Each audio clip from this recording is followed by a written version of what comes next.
industry until the scripts get filled. Geopolitically, yeah, we in a field. That's for Israel. Wonder, is it real? Took the way you saw the world, then distorted it. Now you think you wanna rock that twirl somewhere orbiting. Theories disproportionate, the truth distorted quick with a forceful grip. They force them as simple that we absorbing quick.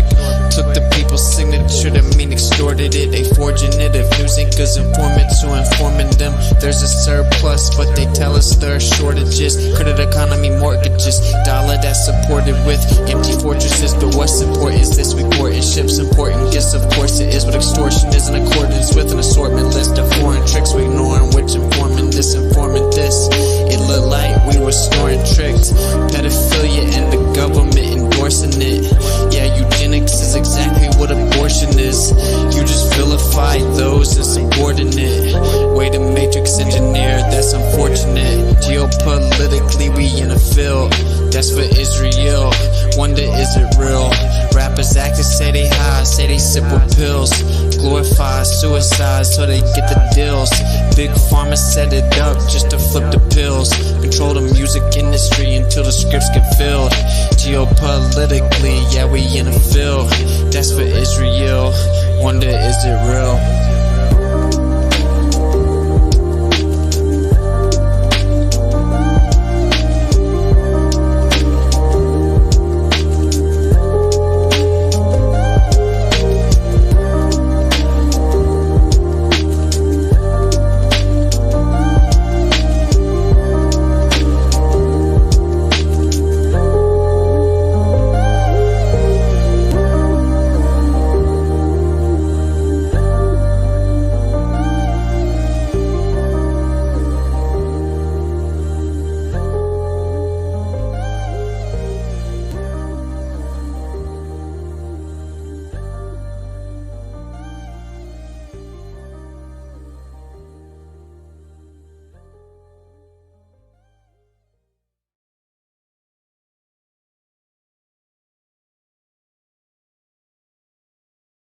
In a world.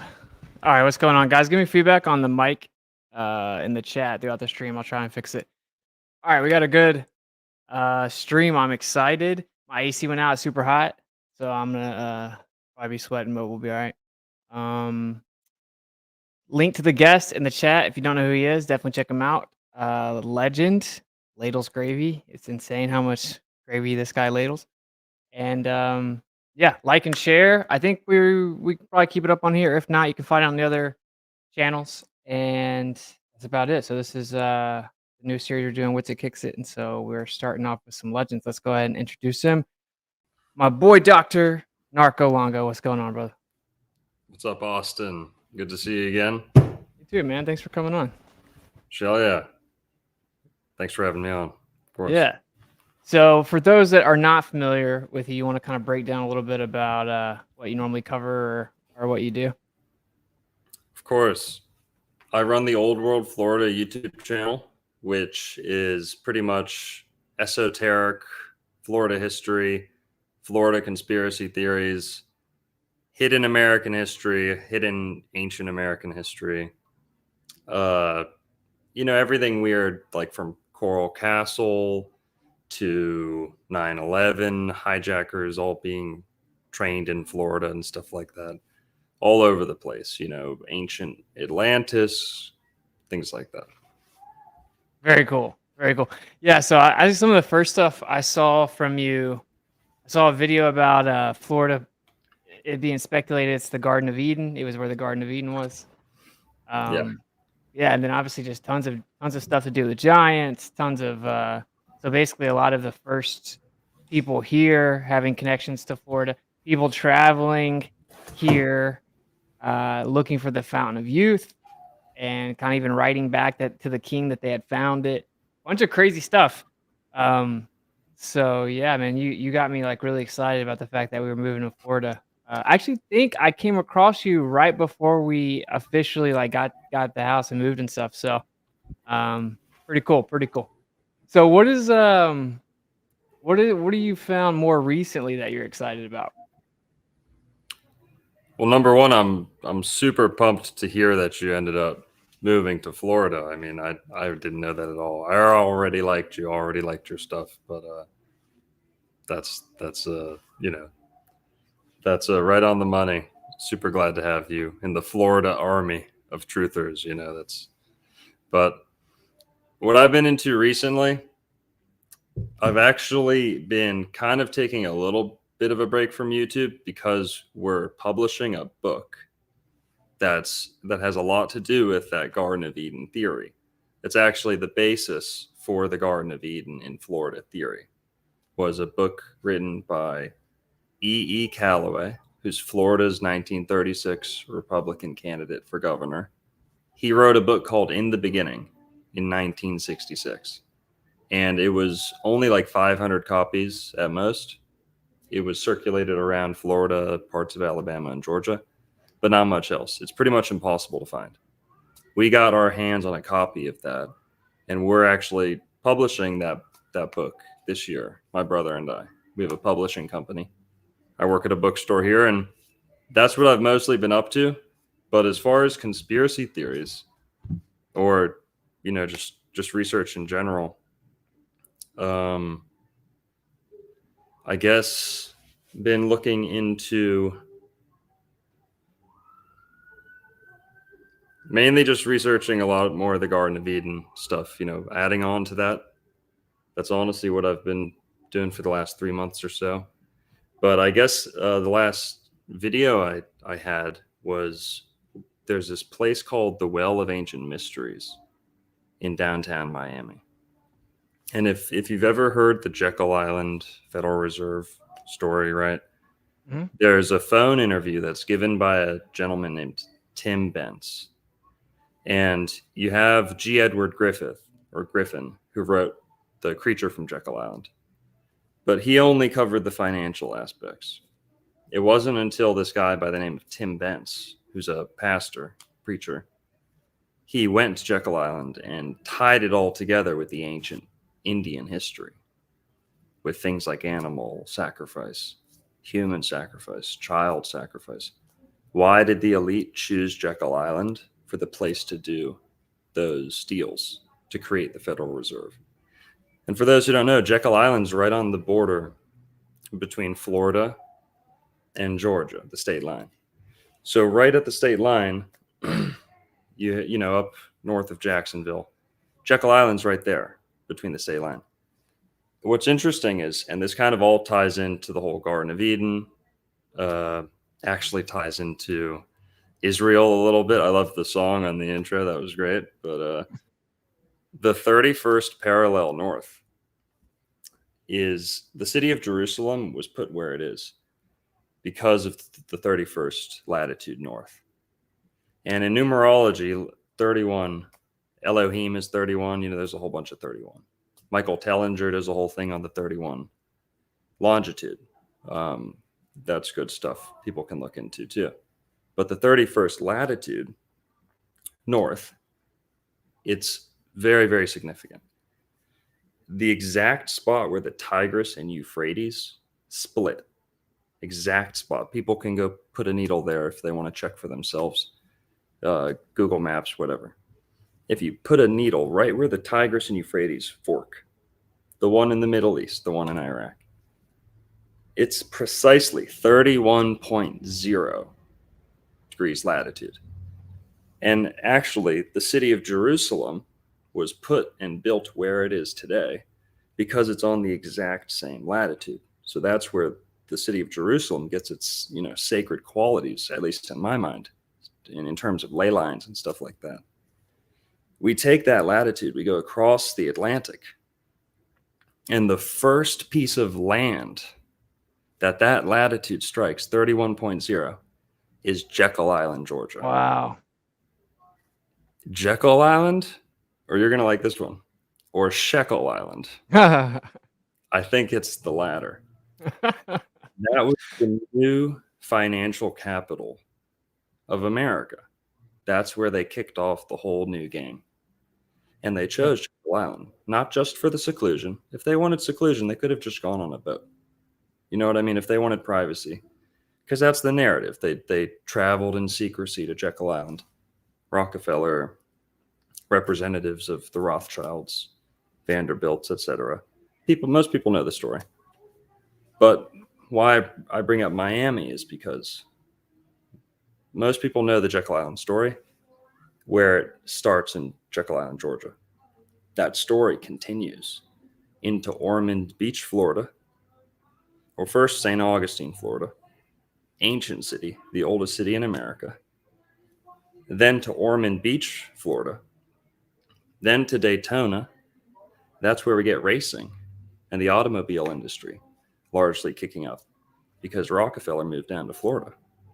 Then that continues because Flagler, the co-founder of Standard Oil with Rockefeller, he's the father of St. Augustine, Florida. He built the train all the way down to Miami. And he's also considered the father of Miami and Palm Beach too, you know, right over here where I am. So he's the father of all these great cities in Florida. And it just so happens that pattern of the elite moving to places where the ancient inhabitants used to do dark rites and rituals and dark magic, that formula, which was kind of traced by this guy, Tim Bence, we tracked it farther and farther down from Florida. So there's a lot of good Jekyll Island videos out there. A lot of them use the Tim Bence phone call that he did around 10 years ago or so. Actually more, 15 years ago, I think.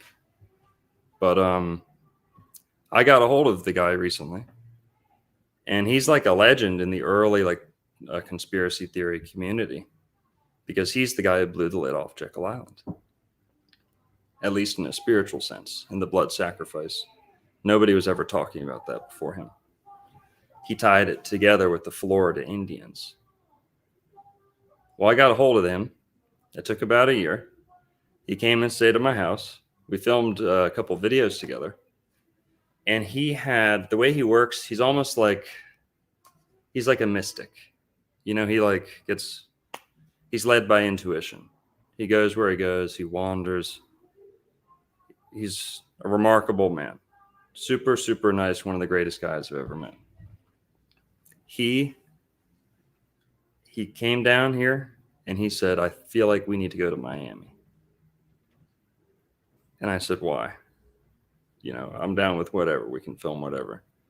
But he said, I feel like there's an altar, a blood sacrifice altar, like the one that was at Jekyll Island. For those who don't know the story, apparently the Federal Reserve was signed on a blood sacrifice altar. On top of it, the ancient Indians had a blood sacrifice altar that was beneath the house that Rockefeller owned in Jekyll Island. Then he starts, then he's, whatever. They did the deal on top of this ancient altar. Tim Bence is the guy who blew the lid off that. Tim had a feeling that there was another one in Miami, but he had never done, the deep online research to confirm that. He had an inkling. He comes down here. He said he wants to go to Miami. We drove down to Miami. Sure enough, I searched it. I keyword Miami ancient sacrifice altar. It comes up. And Tim Bence, he brings us to this place. I've been researching Florida for like 3 years. Had never learned of this place. It's called the Well of Ancient Mysteries. It's believed to be, the fountain of youth. People say that about places all over Florida. But they actually have a stone there, like a cork stone, that seals this ancient well that goes down. And this is right in downtown Miami. Surrounded by all the skyscrapers and stuff. It's like the movie Up, where this guy refused to sell. It's this 100-year-old cottage in the middle of downtown Miami on top of this old sacred site. So it's important for the fountain, which is why most people know it. But this guy claims that the oldest blood sacrifice altar in this part of Florida was on his property. So that's my most recent video, is tying all that together, the whole Jekyll Island story, as it tracked down to Miami. And yeah, that's pretty much it. Recently. That's crazy. That's crazy. I'm you said Flagler. I've heard of Flagler Beach. Mhm. So now it's making sense. This guy just basically he was just running Florida, huh? Just setting everything up. So this is pretty fascinating to think about because so if you connect it kind of to some of the other stuff you covered on your channel, right? Really, what was here, right? I mean, it's obvious that we were told a story that isn't true about what's here, right? And we're told like this Native American story, and then you can even find books like early 1900s. It says that advanced civilizations were here prior to the Native Americans, and Mhm. so they kind of erased all that. So I guess what I'm saying is Federal Reserve. That's like 1913. So right around the same time is when the textbooks, encyclopedias, all of that stopped talking about kind of the rich history, the ancient history of the U.S. Mhm. And so it's kind of fascinating to think. Um, I don't, so do you? So if you were to say, you think that the garden was in Florida, the Garden of Eden? Man, it's a bold claim, but E. Calloway. If anyone's ever looked into like Ron Wyatt, Mhm. E. Calloway is like the Ron Wyatt of the Garden of Eden, you could say. Ron Wyatt is the guy who apparently found evidence of the Ark, where it landed. E. Calloway, who's 50 years or so before Ron Wyatt, he's dealing with where this all departed, where Noah's Ark departed from. So you can kind of have both the stories at the same time. To your point about the Native Americans, we can read through the records and see that some of those Native Americans were kind of living in the Stone Age. Not to say that they weren't sophisticated, not to say Sure. that they weren't this or that. But what's interesting is they're oftentimes living on top of the ruins of things that they have no understanding of. Not to take away from their intelligence or wisdom, they were great at what they did, but they largely, oftentimes moved into areas with mounds, pyramids, canals, big earthworks that would take giant digging crews. They were doing this with shell tools, copper tools, at most. They were forming things that are comparable to some of the ancient sites in the Middle East here in Florida. People just don't know about it. The mounds, just to bring it back to kind of the Garden of Eden point, did I mention, or have we ever learned in school, that Jerusalem, the city of Jerusalem, it's littered with about 20 earthen mounds? 20 earthen mounds. Now, this is what's interesting. The Israelites, as we read about them in the Bible, have nothing to do with step pyramids. In Exodus, we actually see commandments from God regarding how altars and holy places will be constructed. And he says, no steps and no hewn stone. So what do we see in Jerusalem is big earthen mounds made of piled up earth and rock and stone. Because if it gets you high enough and you can build on top of it, what's the point of having all that heavy, hard to deal with stone? And also they believed it was indecent because people wore tunics back then. If you went up steps, you could maybe see the priest's rear end. It was considered indecent. And that's what the Bible says is you don't want to see the priest's nakedness when he goes up the steps. The heathen cultures didn't care about that. They were willing to look up, people's rear ends. And there's just one distinction, and it's in the Bible. That's in Exodus 20, chapter 20, verse 25, or around there, 24 maybe. So Jerusalem's littered with these big earthen mounds, and there's roughly the same amount of mounds as there have been patriarchs or rulers, divine rulers and kings in Jerusalem, biblically speaking.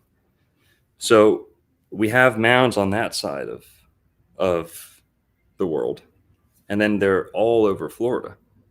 So if the Israelites, who we believe are so influential and very sophisticated, the biblical Israelites, not today's Israelites, if those people are given so much credit, and they did not use sophisticated hewn stone and big. They avoided hewn stone. They avoided sculptures and things like that. The Native Americans were on that same level, so it might have been a spiritual preference that they weren't building with hewn stone. That's why you don't see as many step pyramids in Florida. But we do have earthen mounds. Some of them are huge. They're astrologically aligned. They belonged to a big, you could say empire, you could say group of cultures, the Mississippian culture, which we don't know much about. We know that they had armor. We know that they built fortresses. We knew that they have, swords, helmets, things like that. And that's an empire we don't learn anything about in school, pretty much. We just start off with the Native Americans, kind of. And do I think the Garden of Eden is here in Florida? Honestly, what my big takeaway is that if I had to choose one, it would be Florida. If we had to narrow it down to two, it's either Florida or the North Pole. Either the North Pole, and I've seen a lot, I'm not closed-minded on that. I've seen a lot of convincing evidence. I don't want to have a monopoly on the Eden claim. I've seen a lot of convincing stuff for the North Pole, but to me, the biblical Garden of Eden and the landmass that Noah departed from, I personally have been convinced that that was America and that the Garden of Eden was probably the northern state line of Florida, where Georgia and Alabama meet. There's a four-headed river system there that's unique. And I'll just give a little explanation for that. Is speaking about that 31st latitude north. In my research, I was looking at Iraq, the 31st latitude north. Like I said, it goes precisely where the Tigris and Euphrates were, where they forked. And then it also goes through Jerusalem, and then it hits Jackal Island. And that's actually, if we keep going past Jackal Island, that is the Florida Panhandle. The flat line in the Florida Panhandle is the 31st parallel north. And it's called the Ellicott line. There's a couple Ellicott lines around America. And that was actually created by the same guy who helped plan Washington, D.C., right? With the group of Masons and things like that. All the astrological alignments and the numerology and the sacred geometry. This is not some, not any, dumb laborer, right? This guy's sophisticated. He, I believe, selected that line on purpose. And we can actually trace the spiritual or kind of religious history in Florida to show that right from its earliest discovery, it really was considered a paradise, a Garden of Eden, the Fountain of Youth. I think most people have heard of that. But the ultimate truth that I think is always worth mentioning, I'm convinced that Florida was the biblical Garden of Eden, but we've got to mention that on that same parallel, the 31st latitude north, we've got the one in Florida, we've got the one in the Middle East. And I was telling this to a friend who's actually Hindu leaning. He's more of a Hindu guy.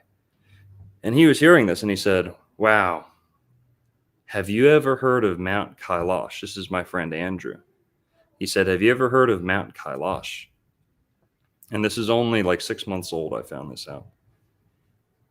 Mount Kailash is said to be it's a sacred mountain in Tibet, I believe, or, close to where India and China and one of those countries. I think it's in Tibet. I could be wrong. India or Tibet. I got to look it up. Mount Kailash. It's in India. Oh, shit.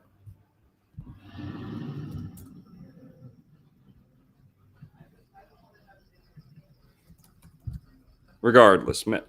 Yeah, they say Tibet. It's in Tibet. Okay. Mount Kailash is a place where they have 4 sacred rivers coming out of. And it's very similar to the biblical Garden of Eden story. Not an identical match, but very, very similar. They have a superstition around this mountain. They say nobody's ever climbed it. It's not that, it's tall, but it's not as tall as Everest, I don't think. But they don't climb it for like religious reasons. They call it a sacred mountain. They call it a mountain of death, mountain of doom, mountain of God, all these things. They say if you climb it, you'll attain enlightenment or you'll go crazy and die. That's Mount Kailash, and 4 sacred rivers. And I think one of them is, I don't know the region very well, but one of them is either the Hindu or the Indus River or the Ganges. I think the Indus River comes out of there. So you've got 4 rivers coming out of this one mountain, 4 sacred rivers. And that's very key to the mythology over there. Well, basically, they don't climb that mountain, like I said, and it's sacred. And I was hearing this story, and I said, well, where is it? What's the latitude? I go and I check the latitude, 31.0. No way. So I think what we're kind of seeing here is there was probably an original story somewhere, maybe rooted in the North Pole, maybe rooted in Florida, that either got kind of exported around the world or franchised around the world. I kind of like to think of it of like, I don't know. It's like a franchise. There was the original McDonald's, but now there's McDonald's all over the world. Something like that. The North Pole makes sense to me because it's so central. I can really see that.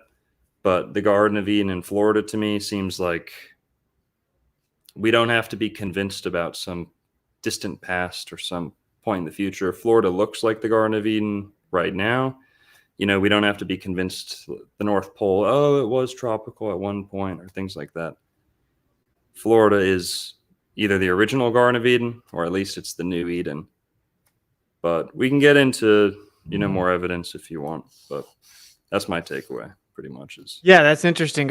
Some people, I can tell some people in the chat, they're not familiar with it at all. I encourage them to go look at your channel to just get some of the basics, right? Like all the types of wood mentioned in Genesis are found in Florida. Specifically, you have gopher wood, not really found anywhere else. You have the 4 river coming from the singular mouth. So like what you were just talking about, which is such a trip. There's another one. And many other details. Isn't just some random like throw a dart at the board. Florida's pretty. It's like it checks a lot of the biblical boxes of the description. And just so people get the general idea, being that you build the ark there, then there's the flood, and like if you're floating for 40 days, why do people just presuppose that you just fall back down right where you started? Like if there's so much water that there's no land left, right? Everything is covered, then you would think logically that boat's moving around. The idea is maybe that it landed in the Middle East. Yeah. 100%. Yeah. Just to familiarize people with it, it's never explicitly said where the Garden of Eden was in the Bible. And, I use the King James Version Bible, but this is pretty much true for all your Bibles. Okay.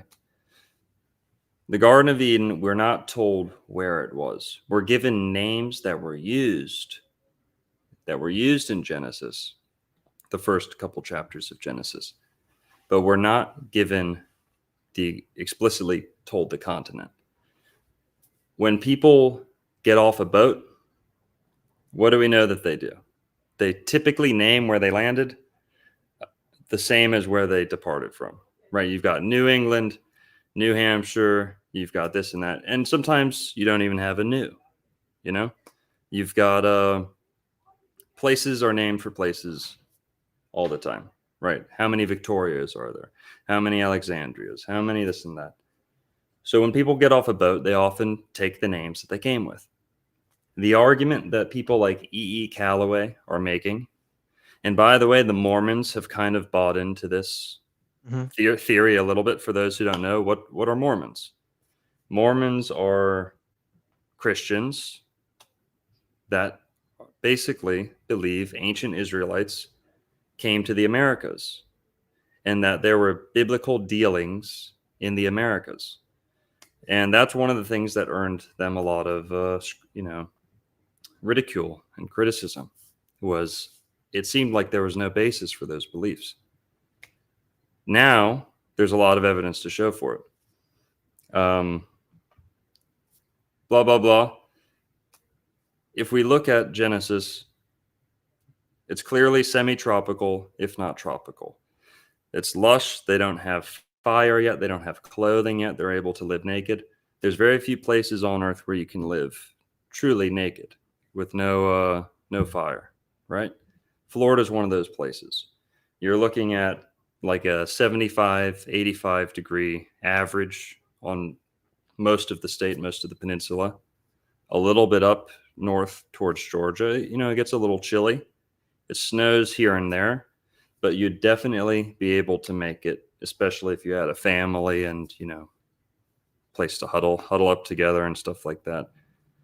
If we're going to believe the Bible literally at all, we kind of have to think about these things.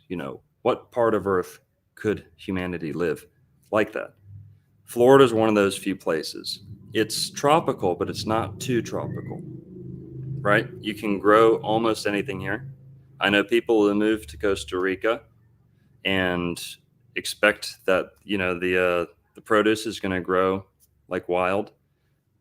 And they're surprised that it doesn't grow as good as it did in Florida, in their backyard in Florida. You've got fruit farms in Costa Rica that struggle to put out what some people put out in their backyard in Florida without even putting in much effort. And there's really something to that. Also in Genesis, there's some of those names: Ethiopia, Havilah, Assyria. Those are some of the areas that we see, named in Genesis. But Ethiopia is actually, applied to Africa today. So we're talking about, if we're saying the Garden of Eden's in the Middle East, we're actually saying that they don't know where those four rivers are, by the way, the four rivers in the Garden of Eden. They only have two for sure, the Tigris and Euphrates. And Tigris isn't even in the King James, the English Bible as we know it. The Euphrates is. The other three are the Gihon, the Pison, and the Hiddekel. And they say the Tigris is the Hiddekel. Okay? So you got four rivers in the Garden of Eden. How many wars have been started over the Middle East? Because they claim the Garden of Eden's in the Middle East. And because they claim the Garden of Eden's in the Middle East, Jerusalem was founded where it is. So if the Garden of Eden in the Middle East isn't the real Garden of Eden, Jerusalem even doesn't have as much weight as it did, So you can start to see kind of the motive here. You can kind of start to see why they would keep this from us, right? Why would they keep the shape of the earth from us? Why would they keep the truth about medicine from us? It's pretty easy to see. And we've got to realize that Florida was discovered. America was discovered in pursuit of Florida.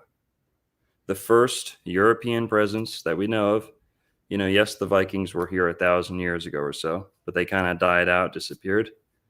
It was the Spanish who showed up in the 1500s, landed in Florida.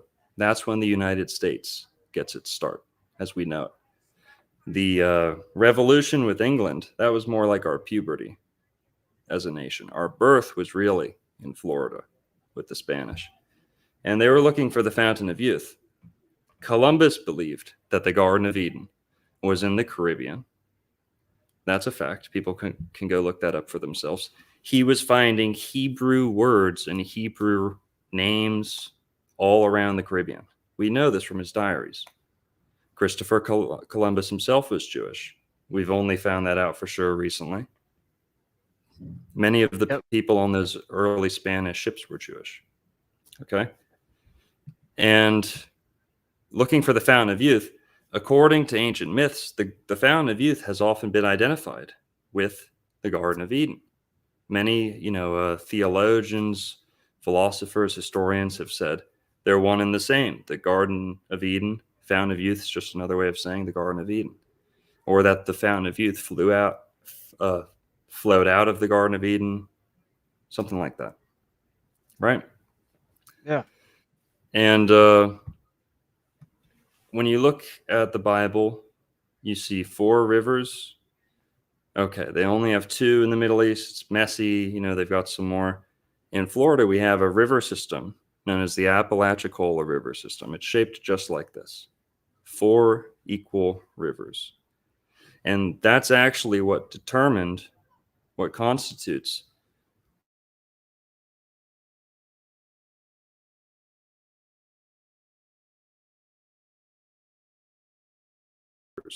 that runs all the way up, and then it goes to Atlanta.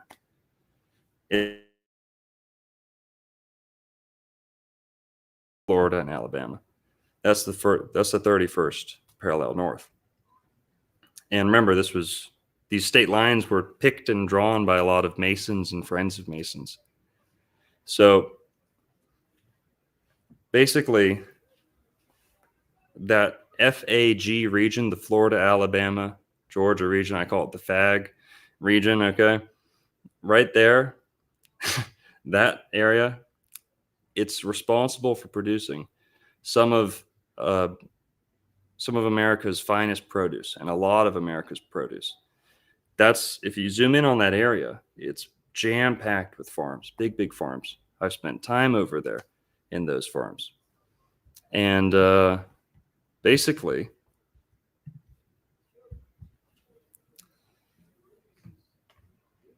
the Native Americans who lived in that area have a lot of interesting words. They have a ton of Hebrew words. You brought up the gopher wood. So if we're looking for the Garden of Eden, we've got to find 4 rivers. And then words like Ethiopia, Havilah, Assyria, we actually have words like that in America used by the Native Americans. For example, Etowah. Etowah, if you pronounce it like how the Native Americans pronounced it, very, very close to Ethiopia, which was often rendered as Ethiopia, Etowah, Etopa. Okay, in different languages, you can see how close these get. I don't want to stretch it too much, but people can do the research for themselves. You have places like this in Georgia, Alabama, Florida. What does Bama mean? Bama means mound and altar in Hebrew. Miami means big water in Hebrew. Okie means, and there's plenty of Okies around Florida and Georgia, Okeechobee, Okefenokee. It means water. Okie means water in the native languages too. That's a Greek and Hebrew word. It comes from Okeanos. And, I'm not the one to first uncover this stuff. Around 1775, there was a guy named James Robert Adair who wrote a whole book. He was the foremost authority on Native Americans in 1775. He was friends with a lot of the founding fathers of America, and they pressured him to write this book because he didn't want to write a book. He lived for about 30 years with Native Americans. He married an Indian.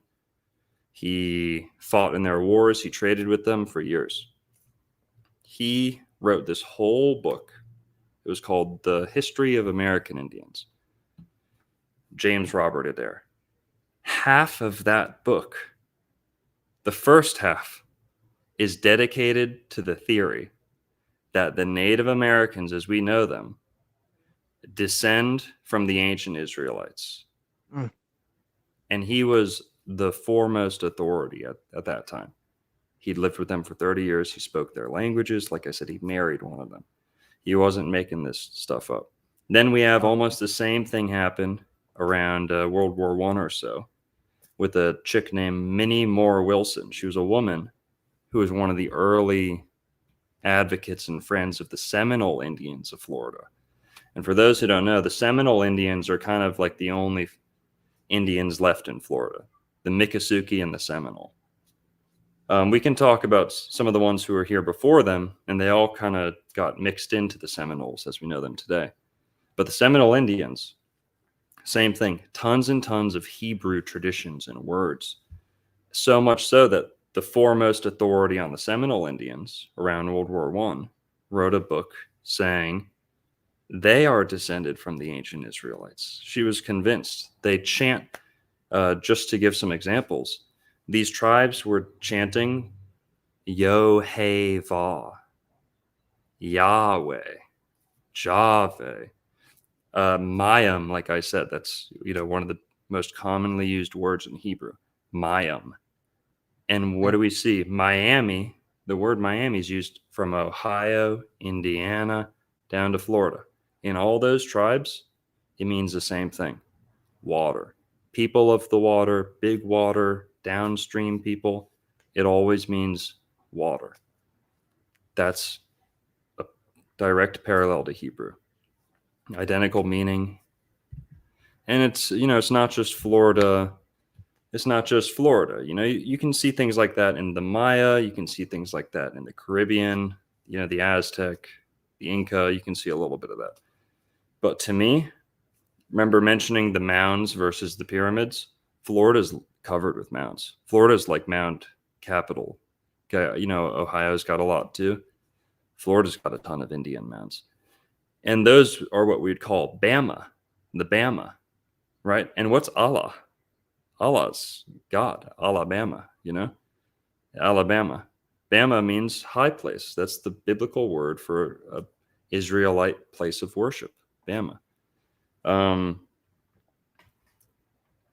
What else is there? Circumcision was known among some of the Native Americans, some of the native Floridians. I didn't check myself, but I'll take I'll take some of these guys' words for it. And also you've got Hebrew writing found in the Americas. People can look that up. Yeah, like way more than people would think too. Yeah. They even try to date and say as far back as 2,800 years so there were some Hebrew presence here and tons of. Why does no one know that though? What makes me think it's more like it's bigger than just there being some stuff here is like no one knows that. Like no one knows that there's a lot of Hebrew artifacts found in the US. Like no one knows that. So to me, that's like, oh, you're trying to completely hide it because it's a little bigger than people think, 100%. And, people also forget that we went to war with the Mormons, and it wasn't just because they had multiple wives. That's kind of the psyop story. And yes, they do some of the like offshoot cults are pretty wacky and, deplorable behavior. But in general, Mormons are some of the most well put together people I've ever met. They're almost always nice, friendly, family oriented, clean, kind of have a pure energy about them. They don't drink. They don't have many vices. And I'm generalizing here, but the Mormons, they were persecuted heavy in America at the same time that President Jackson was doing the Indian Wars and the Indian Removal Act. Okay, roughly the same time. Also the same time we're fighting the Barbary Wars with pirates in North Africa and pirates in Key West and pirates in Tampa. Tampa's all about the pirates and the Buccaneers, and all that history comes from who were the original pirates in America? The Jews. They were the first pirates. They were some of the earliest human traffickers. And this is not a throwing anyone under the bus. They tell you this themselves. Yep. We can cite books like The Jewish Pirates of the Caribbean by Ed Kritzler. And what does a pirate mean? Pirate, pyrite, pyro. It means, you can debate this, but it means fiery. And who were the oldest and most original pirates as we know it today? Phoenicians. The Phoenicians were Proto-Semitic biblical people, right? We know them as the Canaanites in the Bible. And you mentioned it on your introduction. Good memory. I appreciate that. Is some of the Europeans were writing back to their kings saying, there's Canaanites here. And they weren't just saying it like they're like Canaanites, they're heathens, you know, they're not Christian. They meant Canaanites. And Right. they list off some of the biblical groups they found evidence of in the Americas. And honestly, how naive is are the Abrahamic faiths to think that God was doing all this stuff in Eurasia and nothing was happening in the Americas. I mean, you can believe that if you want. I don't necessarily think our story's wrong. I think we're just missing another big half of it. And that half is where Noah departed from. It's never clearly stated where Noah departed from. The 3 or 4 names I mentioned could easily be transferred from one landmass to another, especially if the system that Noah is using to reposition himself after the flood is based off latitude, so that this do people know this about planting seeds and stuff? Seed planting is largely based off latitude. You want to plant a seed roughly around the same latitude around the earth. It'll have better chances of sprouting and doing well, right? So if you take a seed from Africa, it's more likely to do well in the part of America that's all in the same latitude. What's Noah's number one mission after getting off the ark? To replant and repopulate and to make the earth green again and to plant all the seeds that he took with him and stuff, right? And by doing that, I believe Noah was unable, just to state it, I believe that Noah began his journey in the Americas. You don't believe in Noah? Okay. That's okay. That's okay. You know how many cultures around the world have a parallel of the Noah's Ark story? Very often with 8 survivors. Okay? I mean, you have this story from all around the world, not just the Abrahamic faiths, but still. They generally agree that Noah's Ark landed around Mount Ararat. Mount Ararat. On the border of Turkey, Armenia, a couple different countries. But on the border between Turkey and Armenia, there's Mount Ararat. Most people agree that Noah's Ark landed there.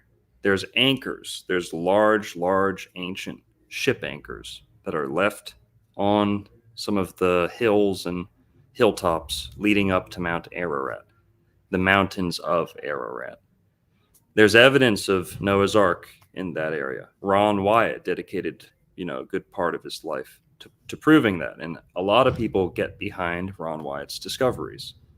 Many churches have endorsed them. And, I don't care what the churches say, but I look at Ron Wyatt like a very, very honorable man. I don't think he was making anything up. His wife carried on a lot of his research after he passed away.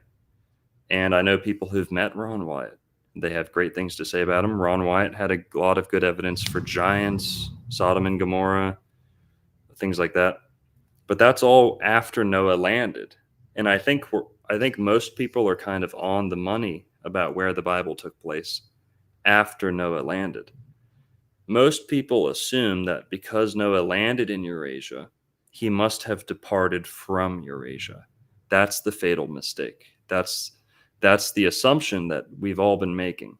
So I'm not calling anyone wrong here.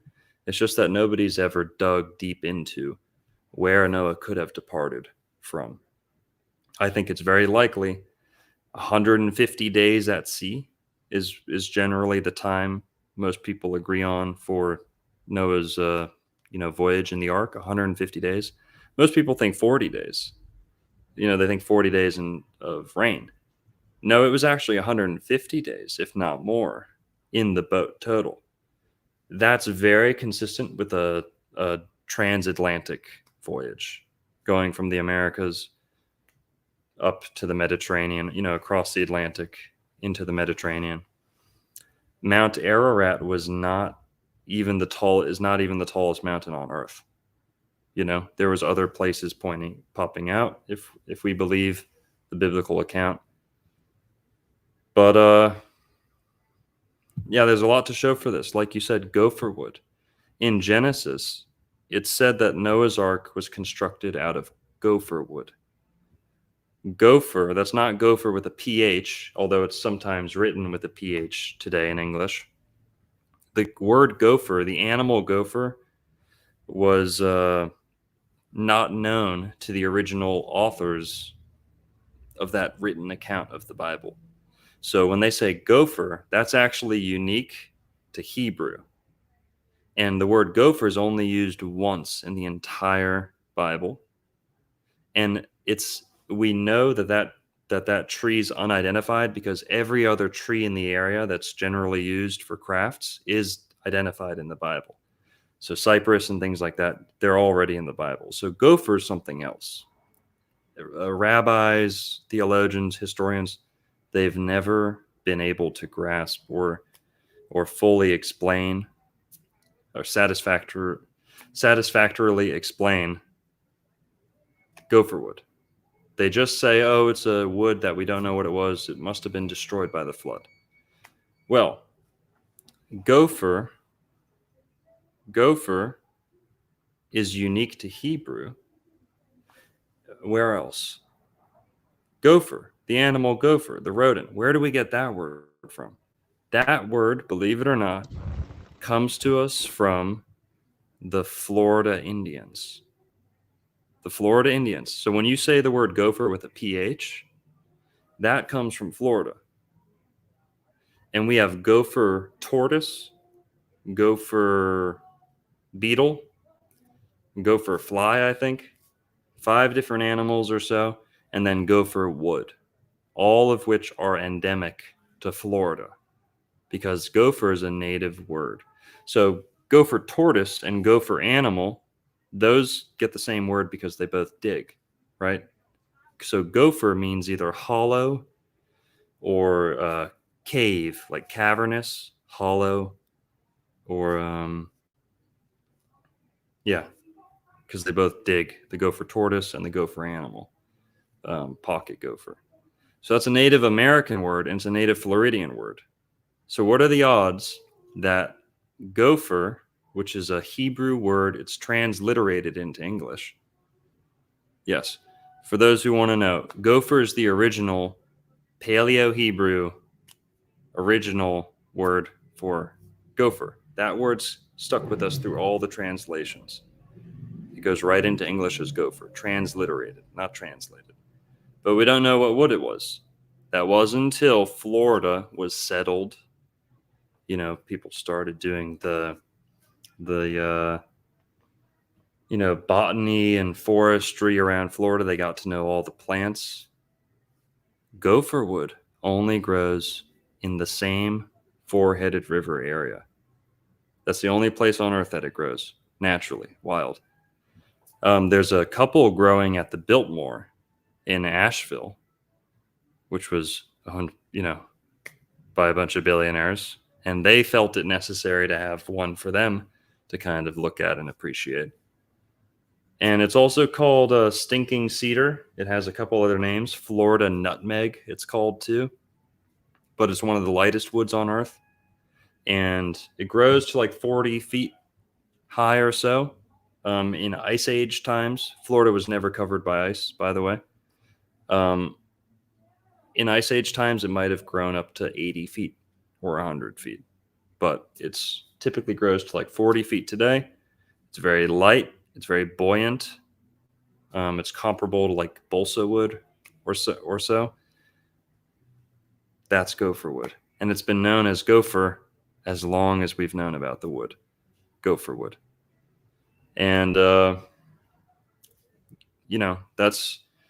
that's pretty much it. Gopher, the fact that gopher, the word is exclusive to Native American, Florida, Native American languages, and ancient Hebrew. What are the odds of that? And then it only grows on this four-headed river system, which is the river, the big river that those four feed into is called the Apalachicola River. Apple of Eden, Apollo, Appalachia. You see Appalachia, you see words like that across Florida in the southeast. And That could be the apple of Eden. Who knows? The Apalachicola River. There's also in Genesis, it says pure gold. It says the good gold of Havilah, I believe. Good gold. If the Bible's saying this gold is good, that must mean pretty good. Georgia has some of the purest gold in the world. The Georgia Gold Belt. This came up. This was very important in like the Civil War because the South used to print most of their gold from Dahlonega, Georgia, which is a gold mint that the United States has used for hundreds of years until we gave it back to the Cherokee, because I think it's on Cherokee land. So that is some of the purest gold on earth. It's hard to mine for.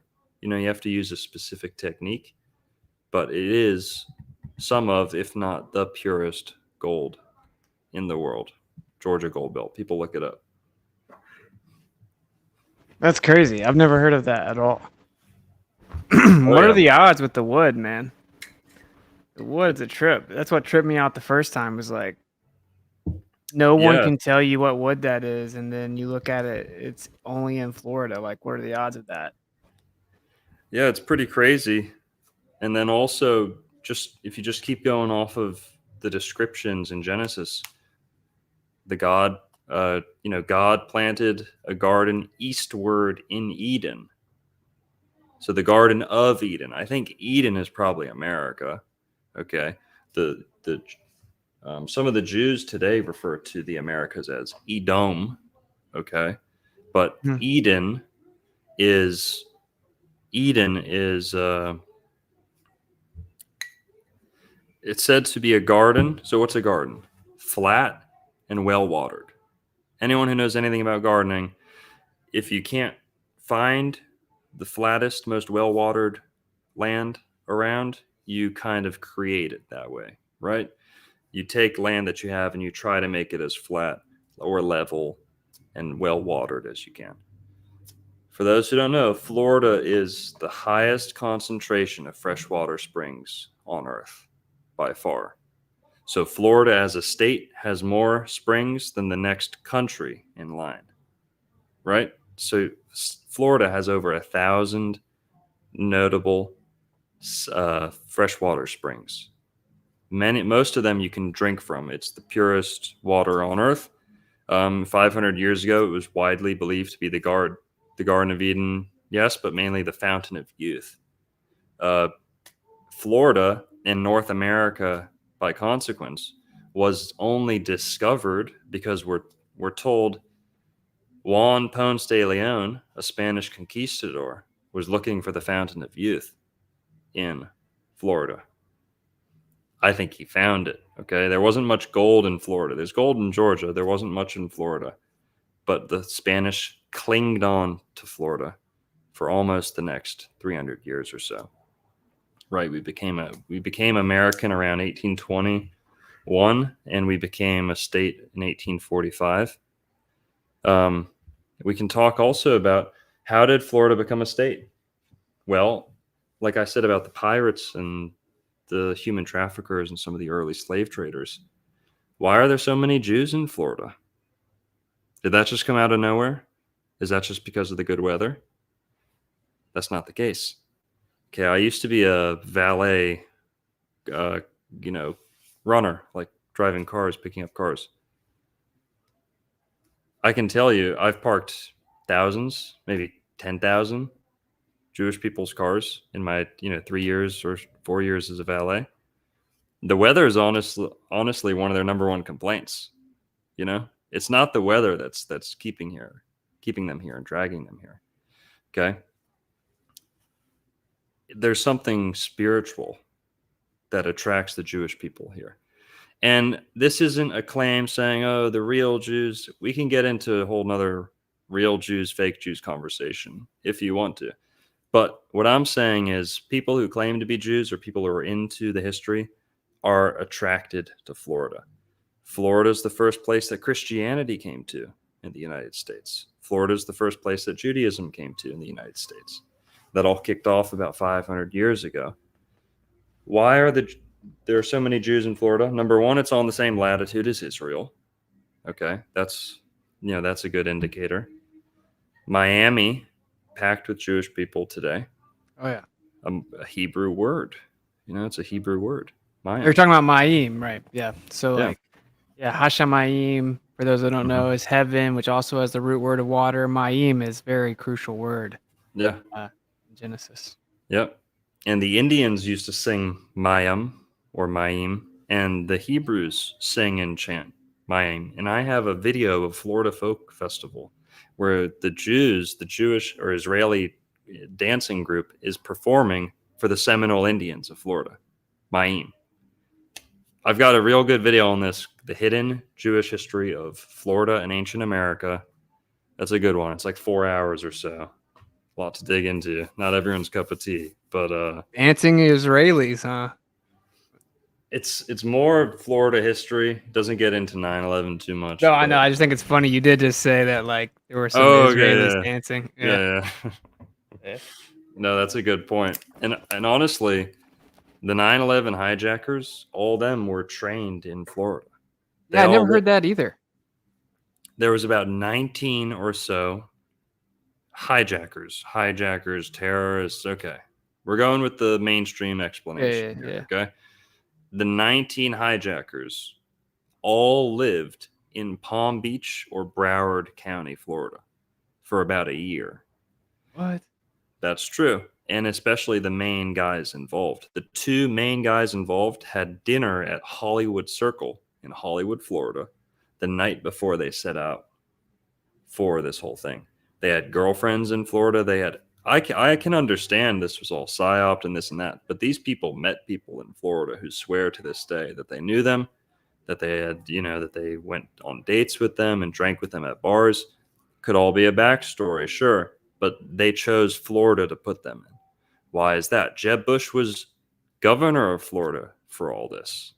Yeah. The captain of the ship was in the Bush family. That's a good reason for them to choose Florida. Also, all the zip codes down here in Florida start with 33 in Southeast Florida, Broward County, Palm Beach County. That's true. That is true. It's all 33. So any address you're giving in the 9/11 documents is going to start with 33. That's another good example of why they would choose Florida. But there's a ton of pilot schools here in Florida because it's very flat and the weather's typically good. That's kind of why they chose Florida. But also the town that they were largely centered out of, Hollywood, Florida, is I believe Miami Beach or Hollywood, Florida, has had the most consecutive Jewish mayors of any city in America. That's Hollywood, Florida, and Miami Beach, Florida might have the record over Hollywood, but Hollywood, Florida has almost nothing but Israeli kind of like dual citizen mayors. I've got pictures to prove all this. I got a video on that too. But those dual citizens. It's interesting, right? Because when I'm trying to tie it all in, it's like if there is this super rich history, say even like a spiritual history in terms of Florida, and then you have these people kind of being obsessed with it, say these powerful people, these elite people that are, someone, founding the Federal Reserve is no joke. That changed everything, right? Like that literally changed America as we know it. Yep. So it makes sense that they would be very hyper specific about, where they did that, especially knowing what we know now. It's like this ritualistic undertone. It just makes you think, like, is it because of that history, right? Like, is it?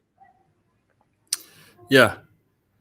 I think the short answer is yes, because what links the Jewish presence in Florida to these Garden of Eden stories is actually some of America's like earliest history. Like I said, a lot of those earliest Spanish conquistadors weren't actually Spanish Catholics. They were Spanish Jews or conversos, crypto Jews who'd been expelled from Spain. So some of Florida and America's earliest residents were Jewish. The first governor of St. Augustine was a crypto Jew. And St. Augustine's America's oldest city. It's nicknamed Ancient City. Ancient means like 1,000 years old, not 500. You know, it's 500 years almost. But St. Augustine's a good example of that. And then you've also got Miami, all these places largely founded by Jews. And Florida achieved its statehood because of a guy by the name of David Levy Yulee. David Levy Yulee was America's first Jewish senator, and he was Florida's first senator. He's the guy that got Florida to become a state. He's the founding father of Florida as we know it, the state of Florida. David Levy Yulee was descended from a Sephardic Jewish family of slave traders, you know, human traffickers. They did lumber, they did all this stuff. They have multiple plantations in Florida. They had a ton of land in Florida, central, north, and west Florida. All the way from that Garden of Eden area. They owned a whole lot of that Garden of Eden area today. And then also the land that Disney World's on today was also originally theirs. That family came to Florida because David Levy Yulee's dad, whose name was Moses Eli Levy, he was also a slave trader. And he was the uncle to Judah P. Benjamin. So Judah P. Benjamin and David Levy Yulee were two of the highest in command for the Confederacy in the Civil War. Hang on. Jewish Confederates, Jewish slave trading Confederates, who are like some of the biggest financiers of the Civil War. We're not taught about that much. And why did they end up in Florida? Because David Levy's dad, Moses Eli Levy, he was somewhat of a pirate, slave trader, right? Dealed in a lot of things, sugar, lumber. He was making a ton of money. Okay, he was a merchant, making a ton of money.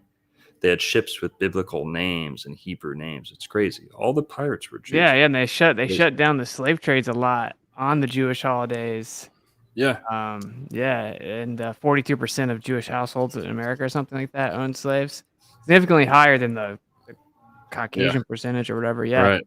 Well, Moses Levy, he came to Florida. That family only came to Florida because that guy, Moses, had an epiphany. He had a vision. He had an experience with God.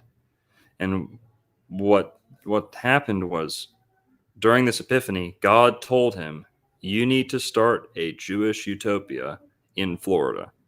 A Jewtopia in Florida. Okay?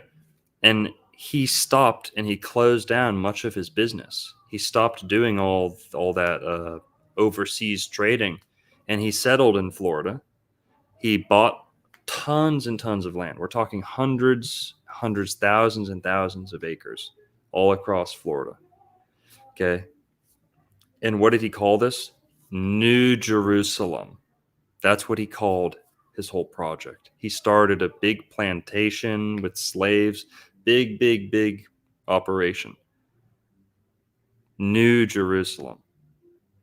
That's what he's saying he wanted to do in Florida. And this is part of ancient Jewish, prophecy that the old Jerusalem might have to be replaced, that there's going to be a new Jerusalem. Another one of the oldest cities in Florida is called New Smyrna.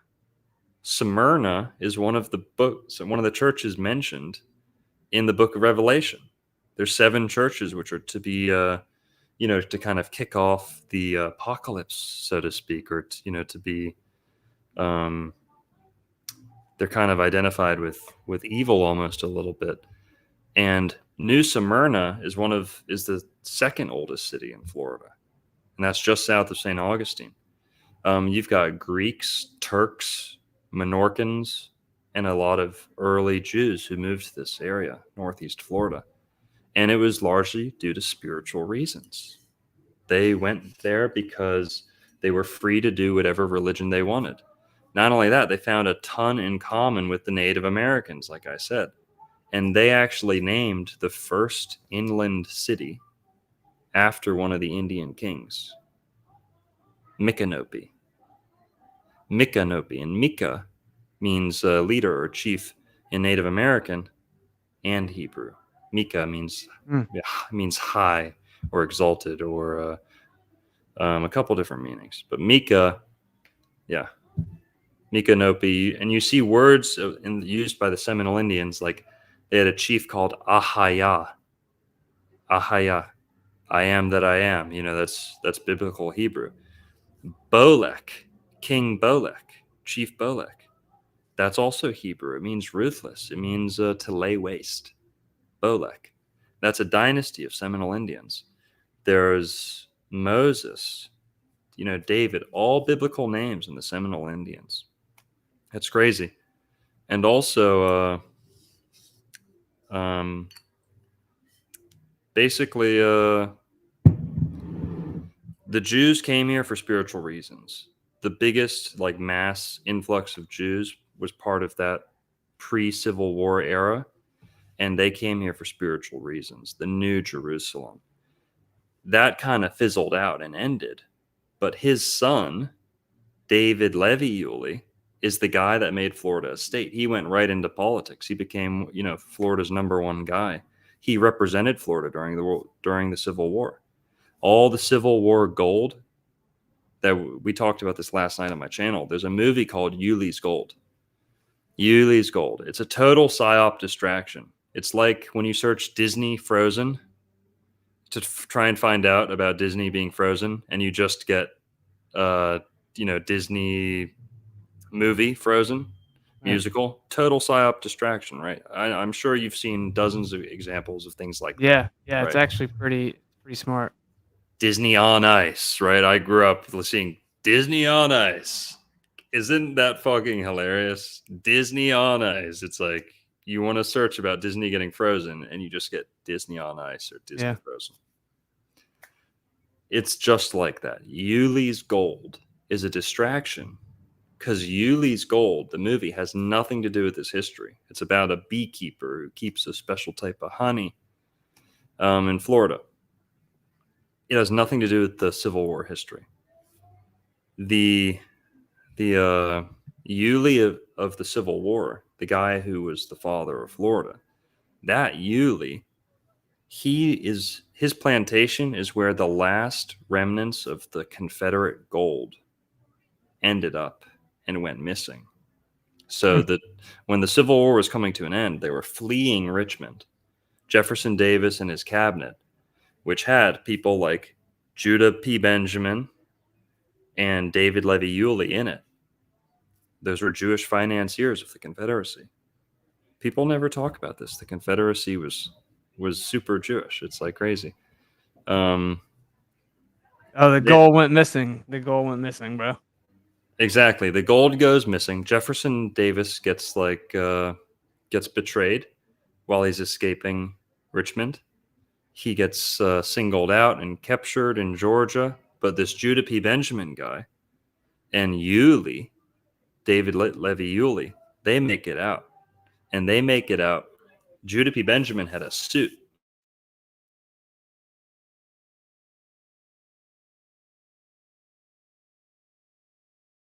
Gold stitched the cloth. And as he's walking, he's bribing people. He's buying his way out. The North is hunting for the leaders of the Confederacy. They already got Jefferson Davis, the president of the Confederacy. And these two Jewish financiers get away, pretty much unscathed. Judah P. Benjamin ended up making it to Britain. He ended up becoming a judge and just lived out his life, pretty wealthy and well off. David Levy Yulee, his family stayed in Florida, and we have a city named after them, Yulee, Florida, and we have a county named after them, Levy County. So pretty influential. And like I said, Disney World is built on what used to be Yulee land. And you can go see the Yulee plantation today. It's also worth mentioning that NASA chose Florida. It's like if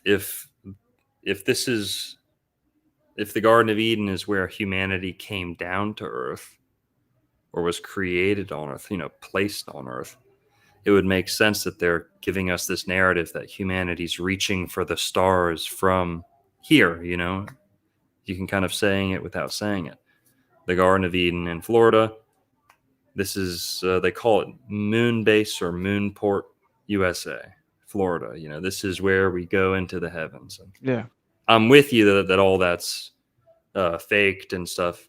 We can actually get into, if you use the Jekyll Island formula here, you can kind of look into why NASA chose where they set up shop.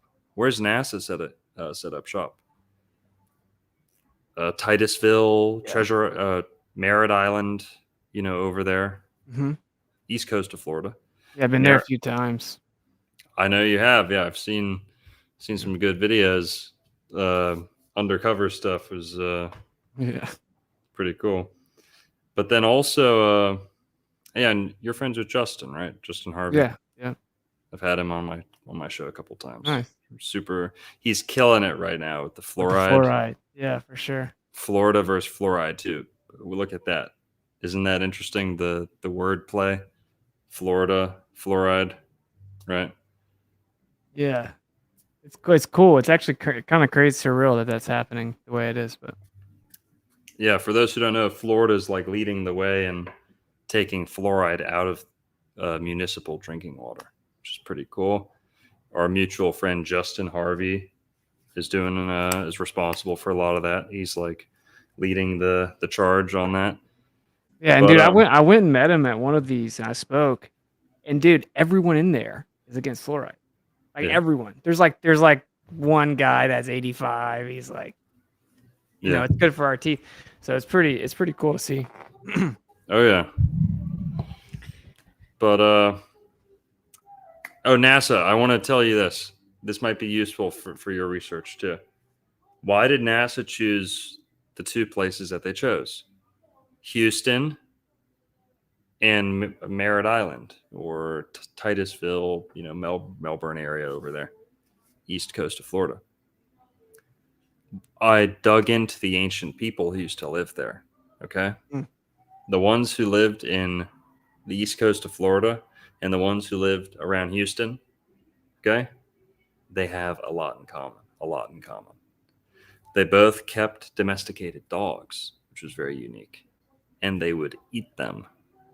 They weren't for hunting. They were silent and hairless, and they were bred for meat. So that's pretty creepy. What else do they have in common?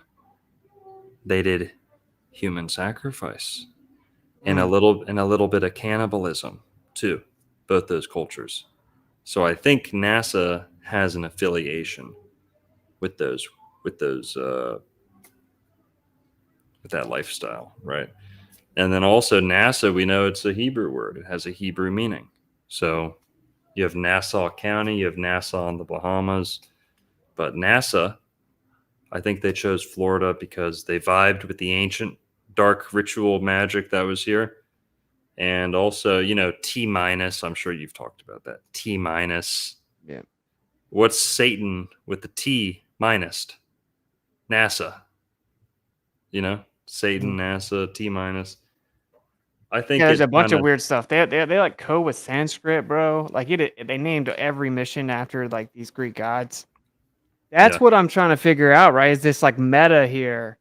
Because it's like they're not. I totally vibe with what you're saying. Like totally resonate with even where they would have picked the locations for NASA, where they picked Jackal Island. None of that's a coincidence. They picked the locations for historical significance.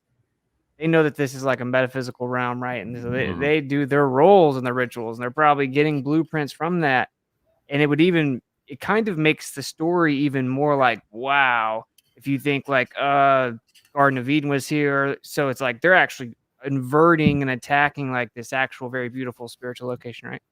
And that's why I found it so fascinating when you said something about Atlantis. I don't know how much of a pivot that is, or if that can be intertwined at all real quick towards the end here, but totally.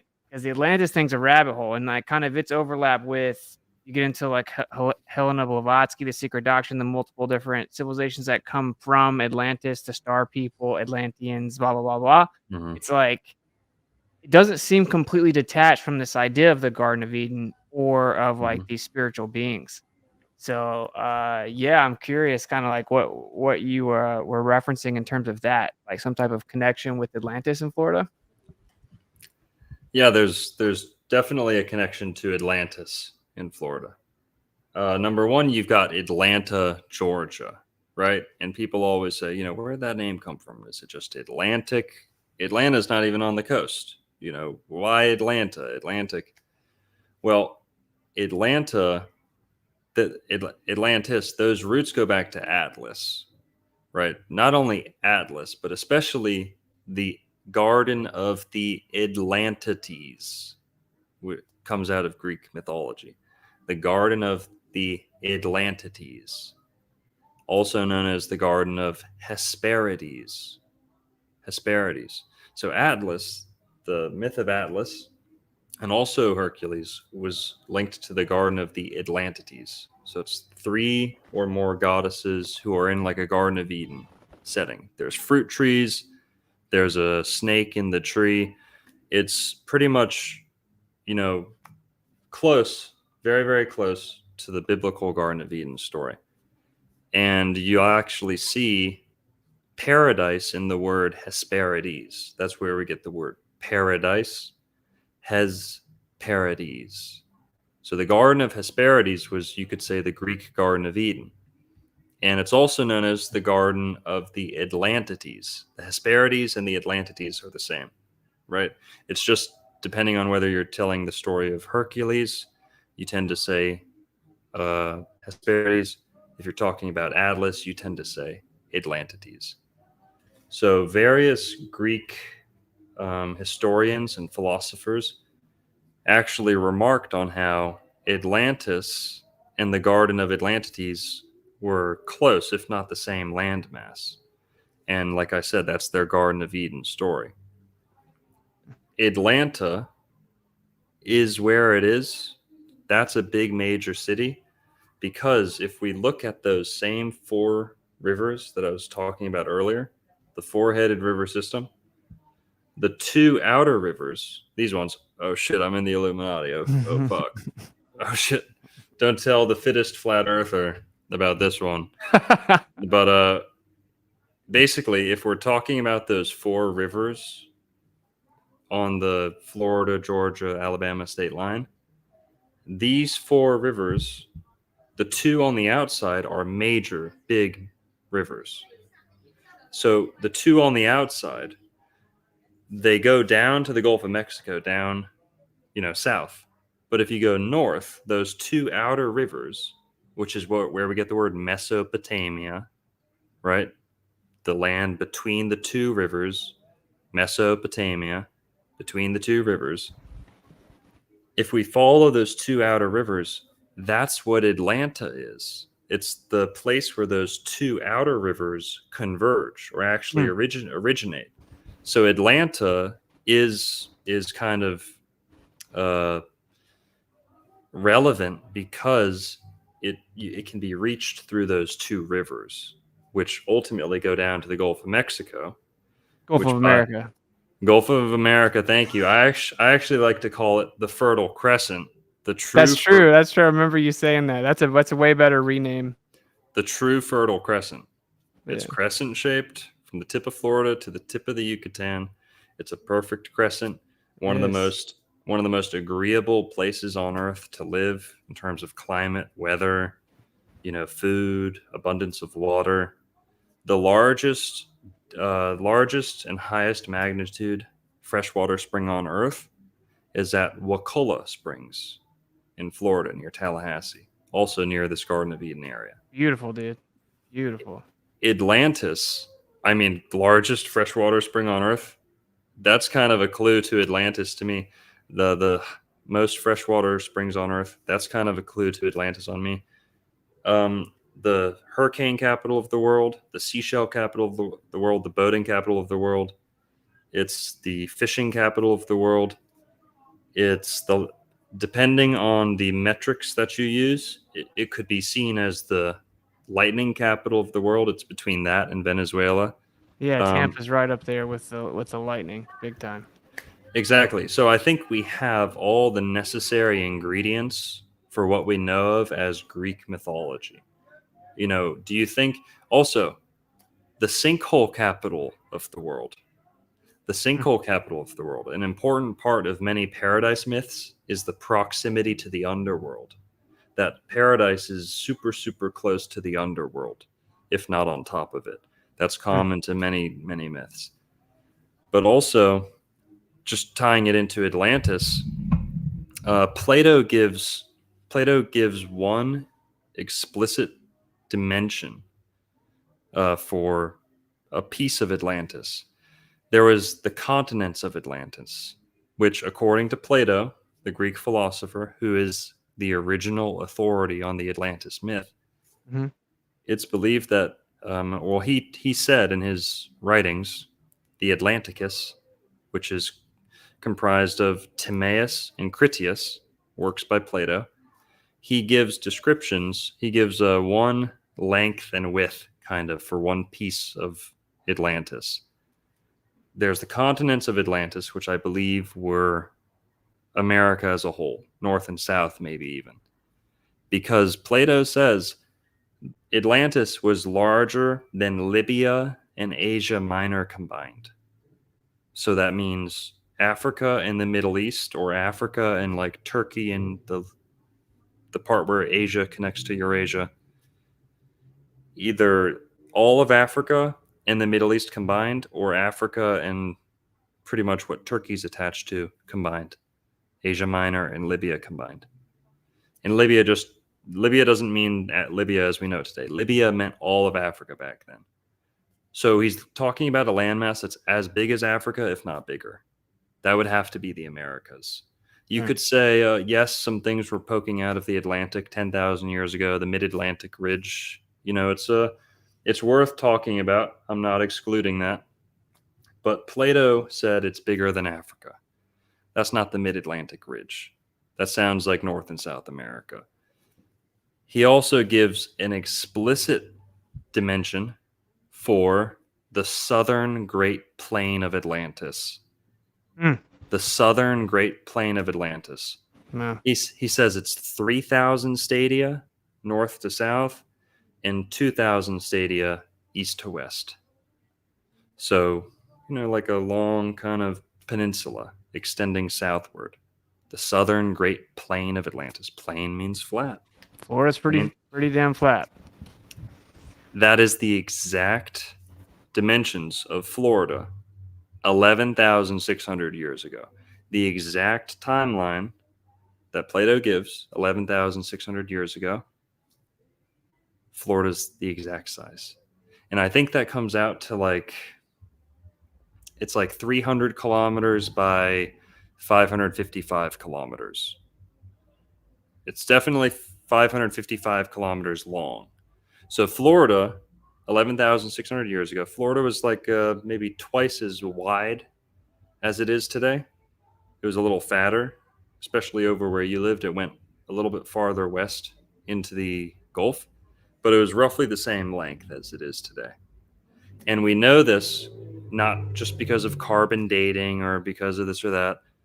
There's a stalactite that have dripped in some of the caves in Florida that are today underwater, that have evidence of salt water inside them, that also were dry at one point.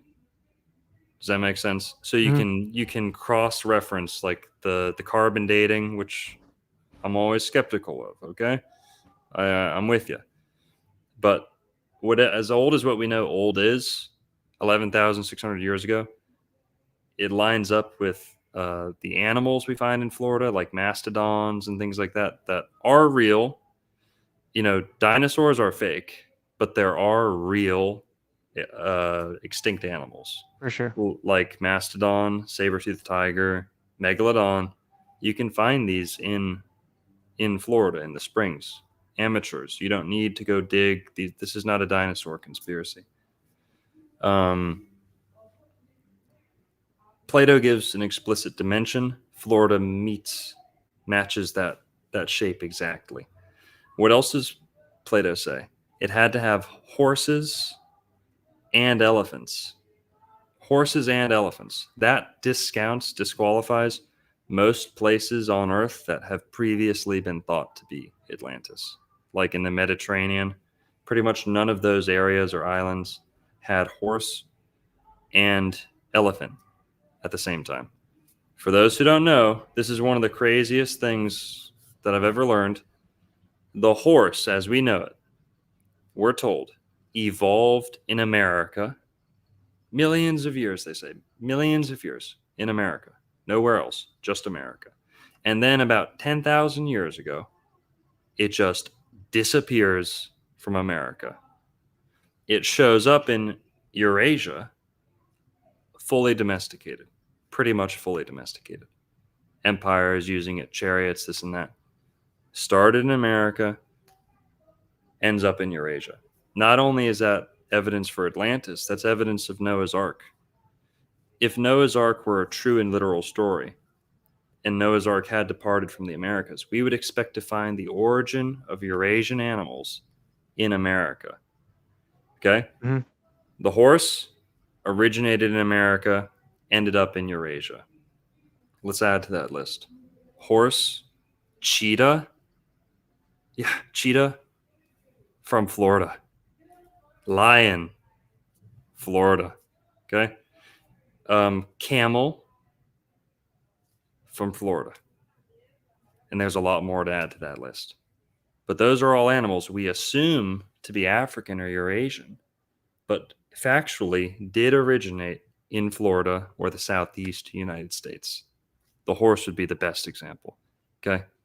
The horse originated in America, now it's in Eurasia.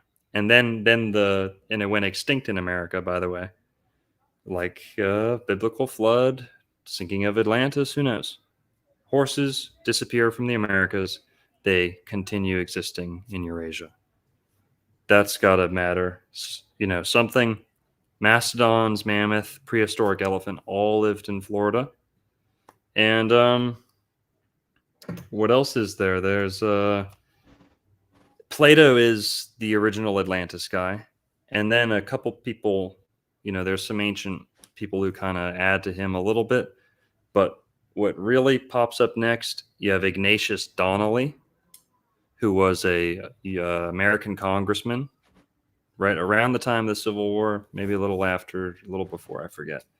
He wrote a big piece on Atlantis called Atlantis, the Lost Continent, I think.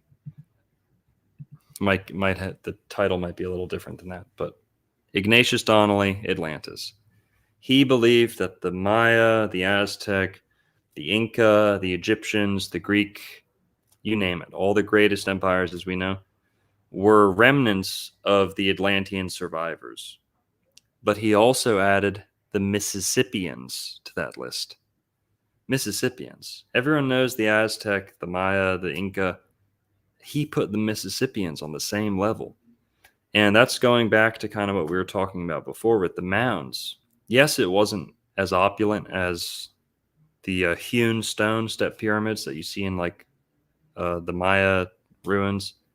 But we have mounds that are just as tall, just as high, just as big, expansive, aligned with the stars. And Ignatius Donnelly said the Mississippian culture, so that points to the Southeast United States. And then you also have Edgar Cayce, I'd say is the next big name in the Atlantis conversation. Edgar Cayce said Atlantis was in Bimini. Bimini's is one of the islands in the Bahamas. It's the closest one to Florida. And when Juan Ponce de Leon was looking for the Fountain of Youth, that's the name that Florida was known by up until he named it Florida. It was known as Bimini. So Bimini was the original name of Florida as early as we can look back. And then you have, the Fountain of Youth, this and that. And Edgar Cayce said Bimini. And Bimini is right off the coast of Florida. And Bimini used to be the name of Florida. And then you get to the stones, the Saxor stones. Everyone knows Atlantis kind of as the city, but we got to remember it was a fleet, the fleet of Atlantis. The fleet of Atlantis had big ships, right, comparable to Noah's Ark. You know, back to your point about Noah's Ark or Atlantis in the Garden of Eden. A lot of people think those are the same story. A lot of people think that the flood, as we know it, the biblical flood and the Greek account of the sinking of Atlantis, a lot of people think those are the same. So there is a big conversation to be had about that. But Edgar Cayce, Plato, Ignatius Donnelly, they all thought it was worth mentioning Florida or the Southeast United States. Plato, not by name, but Plato gave a matching description, and the fossil record supports it. And yeah, that's all that comes to mind right now. But it's pretty crazy, man, because it's like when you really, again, like the biggest part for me, just like on some pattern recognition type of thing, is all of it's removed. Like these seem like innocent details, right? So like we live in Florida. We grow up in the United States. Like we should obviously know a lot of these things. We should hear a lot of these things. We don't hear any of it. Like even what would be seemingly ostensibly innocent details.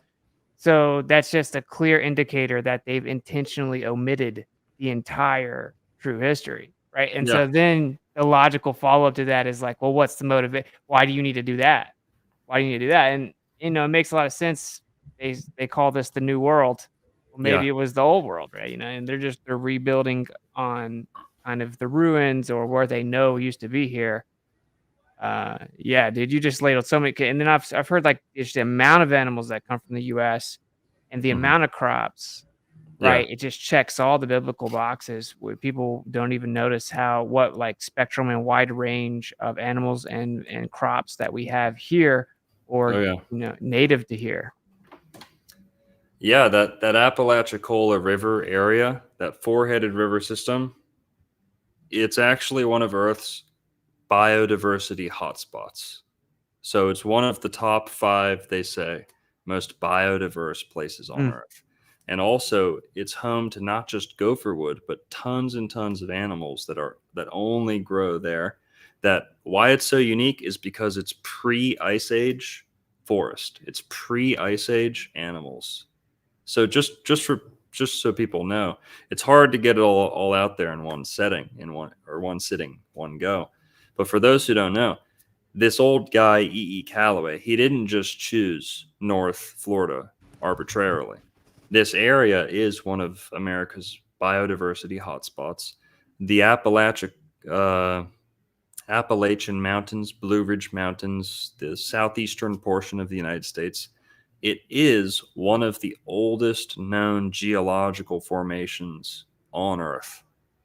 Up until the 80s, they said it was the oldest until they went super gung-ho on the out of Africa model. They made the Greenstone Belt in Africa. Now they say that's the oldest mountain range. That's the oldest geological formation on Earth. They used to teach it was the Appalachian Mountains. They used to teach that right up until the 80s, that Southeast United States was the oldest landmass on Earth before they started switching all the Bibles and stuff. And before E.E. Calloway ever got to that theory, there was another guy named John C. Keener, who was another priest. And his whole thing was he was just looking at the fossil record, like you mentioned. He didn't know anything about the wood, anything about the latitude, anything about Jackal Island, this or that. He was just looking at the fossil record of the Southeast United States between South Carolina and Florida.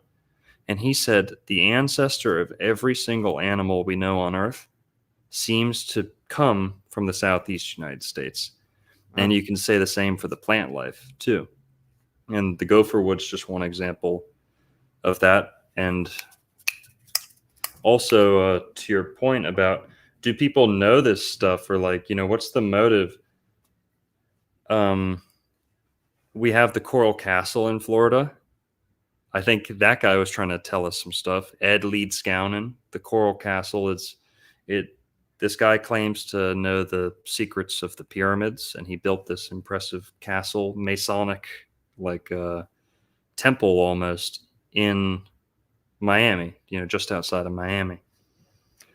You see words like Eden, Arcadia, Atlantis all over Florida.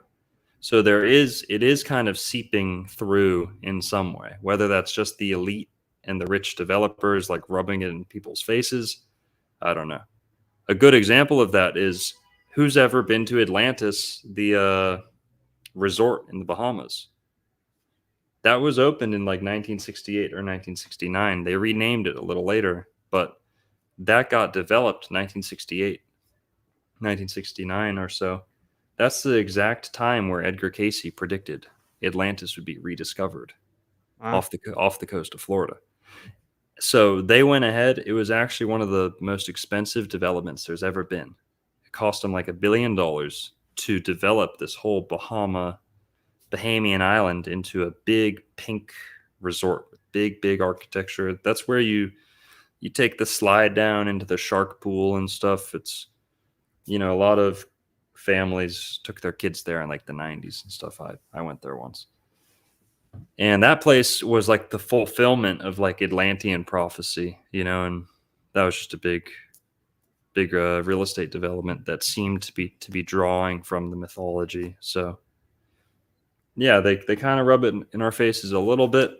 There's kind of some soft disclosure a little bit, but Garden of Eden in Florida, Florida's always been kind of rumored to be something like paradise. Fountain of Youth, Paradise, Arcadia, and yeah. Yeah, it's crazy, man. I will say I've been here for a little while, and I traveled to U.S. before that, and every time we'd come through here, I'd just stay here longer. Like I was like popping off city. I'd get to Florida, and we just post up for a while, and it is like paradise. And the fact, I will say, obviously, my just general take there is like, well, if something was going to be the garden, having like some of like the freshest water in all of existence everywhere around you is it's a pretty good indicator of something special. And water being so fundamentally important, we don't even understand it, and it has memory and all this stuff, right? So yeah, I find it very interesting, man. So do you want to plug? I appreciate you coming on, bro. I kept you for a full couple of hours. I know you said that you're working on publishing his book, right? With you and your brother are going to publish. So if you want to maybe like plug that in, I don't know how far along that is, or if people could support you with that, Sure. or maybe just keep up to date with it. Of course. Our publishing company is called Gallo Glass Books.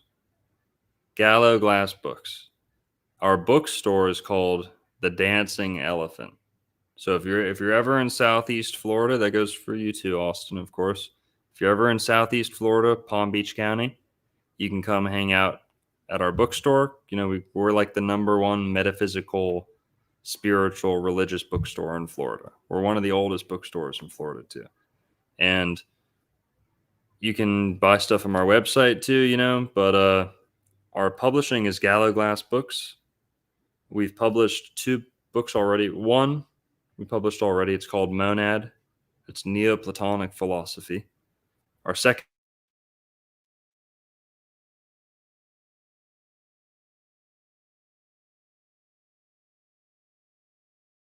is going to be the Garden of Eden in Florida book, which is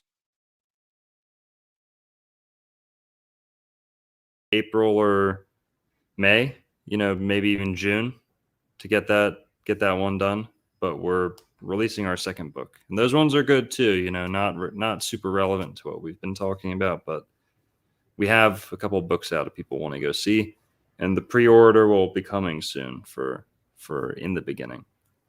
Nice, very cool, man. And yeah, anything else you wanna tell the people, bro, before we let you go?